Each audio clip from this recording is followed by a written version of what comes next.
Hello guys, welcome back to శ్రీస్ kitchen. అందరికీ నమస్కారం. రోజు అదే మామూలు దోశ తిని బోర్ కొట్టేసిందా? అయితే ఈరోజు మనం హోటల్ స్టైల్లో కరకరలాడే క్రిస్పీ రవ్వ దోశ ఇంట్లోనే పర్ఫెక్ట్గా ఎలా చేసుకోవాలో చూసేద్దామా?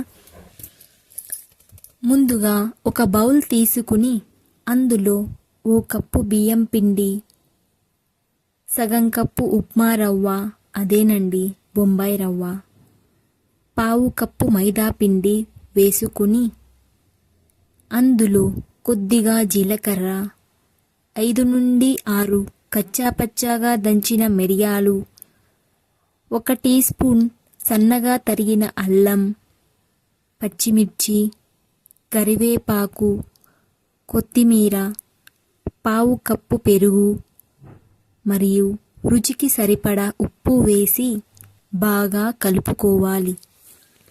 ఇప్పుడు నీళ్లను కలుపుకోవాలి.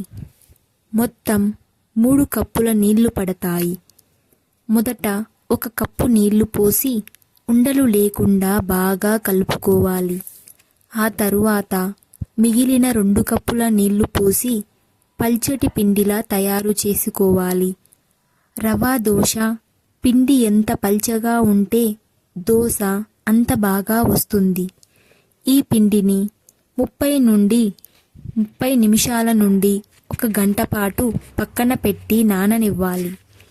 ఇప్పుడు టమోటా చట్నీ కోసం ముందుగా ఒక కడాయిలో 1 టేబుల్ స్పూన్ నూనెని వేసి అందులో పచ్చి శనగపప్పు, మినప్పప్పు వేసి దోరగా వేయించిన తరువాత 2 పచ్చిమిర్చి చీలికలు, 4-5 వెల్లుల్లి రెబ్బలు, 2 ఎండుమిర్చి వేసి వేయించాలి.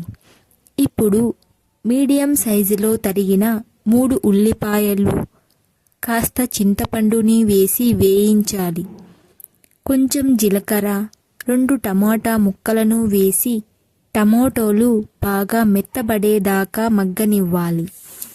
ఆ తరువాత అవి చల్లారిన తరువాత ఒక మిక్సీ జార్లోకి తీసుకుని తగినంత ఉప్పు వేసి మెత్తని పేస్ట్లా గ్రైండ్ చేసుకోవాలి. చివరగా నూనెలో ఆవాలు, కరివేపాకు, ఎండుమిర్చి వేసి పోపు పెట్టి చట్నీలో కలిపితే ఎంతో రుచికరమైన టమాటో చట్నీ రెడీ.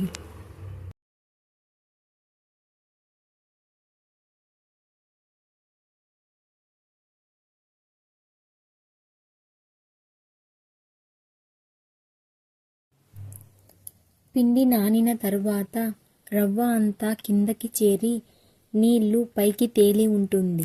కాబట్టి దోశ వేసే ప్రతిసారి పిండిని బాగా కలుపుకోవాలి.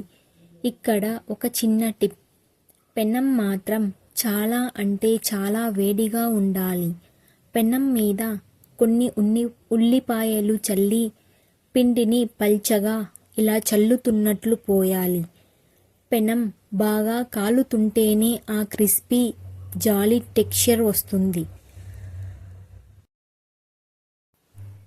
దోశ కాస్త సెట్ అయిన తరువాత దానిపైన కొద్దిగా నెయ్యి లేదా నూనె రాసి మంటను మీడియం నుండి లో ఫ్లేమ్లో అడ్జస్ట్ చేసుకుంటూ దోశ మంచి గోల్డెన్ బ్రౌన్ కలర్ వచ్చి క్రిస్పీగా అయ్యేంత వరకు నిదానంగా కాల్చుకోవాలి. చూసారుగా, ఎంతో క్రిస్పీగా ఉండే పర్ఫెక్ట్ రవ్వ దోశ రెడీ అయిపోయింది. దీనిని వేడిగా టమోటో చట్నీతో సర్వ్ చేసుకుంటే అద్భుతంగా ఉంటుంది. ఈ వీడియో మీకు నచ్చితే లైక్ చేయండి, మీ ఫ్రెండ్స్కి షేర్ చేయండి. మరిన్ని నోరూరించే రెసిపీస్ కోసం మన శ్రీస్ కిచెన్ ఛానల్ని సబ్స్క్రైబ్ చేసుకోవడం మర్చిపోకండి.